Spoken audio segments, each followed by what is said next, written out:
Welcome everyone. My name is Barbara Foster. I'm the reptile curator at the Greenville Zoo and the chapter coordinator for the Frogwatch researchers of the Greenville Zoo. You guys are here to volunteer for Frogwatch, and we're going to be collecting some data on whatever species of frogs that we hear, and this is in honor of World Frog Day. So let's go.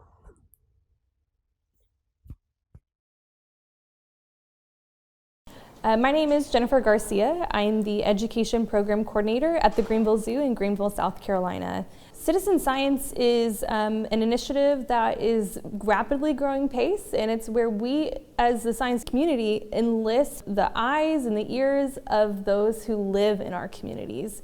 Frogwatch USA is one of the flagship citizen science programs of the Association of Zoos and Aquariums, or AZA. And AZA helped to start this Frogwatch citizen science so that we can monitor the breeding habits of anurans, which are frogs and toads. So when we go out into these wetlands, we're listening to frogs and toad calls, we're reporting it so that we can tell how their populations are either growing or declining. Amphibians are known as biological indicators. With their porous skin, they're more susceptible to pollutants and environmental dangers such as chemicals or water that might be subpar.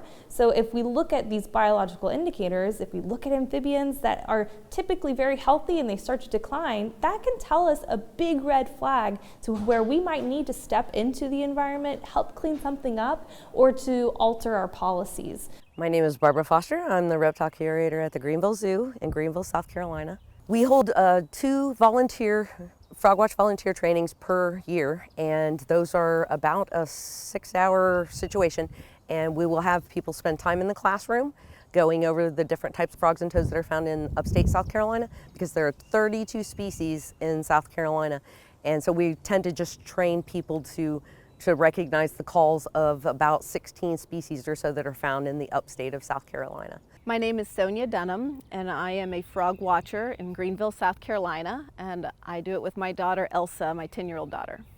So the training involved kind of 2 components. One was in a classroom where they explained what the program was, give some examples and some pictures of the different species we'd be monitoring for and how actually the data collection happens. And then we actually came out to the park and got to see where the monitoring locations were in the daytime, because you do go out at night, so it was nice to kind of see them at the daytime so we knew where we would be heading and where we would be meeting for each of those monitoring times. Going on the Frogwatch monitoring sessions is always a bit of an adventure, because you never really know what you're going to experience and what you're going to discover as you collect your data. Because every night is very different, whether it's the weather conditions, or just even the temperature, and even what season of year it is, what species of amphibians and reptiles might be out, or even birds that might be around to change the conditions. So it might be a beautiful night and you'll hear 5 or 6 different types of frogs or toads calling out, or it might be a little bit chilly and you might hear 1 or 2 single calls and you're like, oh, that was a little disappointing. Frogwatch has impacted our family in, I can think of 2 major ways at least. One, it was an answer to prayer for me, because especially for my oldest daughter, Elsa, she loves science and loves these frogs and these little critters, but so often the children's activities that are offered around in the area are just a little too simple and watered down for her, who's like read every book in the library about frogs that she can get her hands on. So to be able to provide her with an actual experience in doing real science with adults, with Miss Barbara from the zoo, has just been so sweet. Has been an answer to prayer for me in that regard. So I feel very strongly that I have performed my purpose in life if I have been able to pass on the passion that I have for the outdoors and nature, and the concern I have for the animals and the environment. I hope that I'm passing that on to future generations.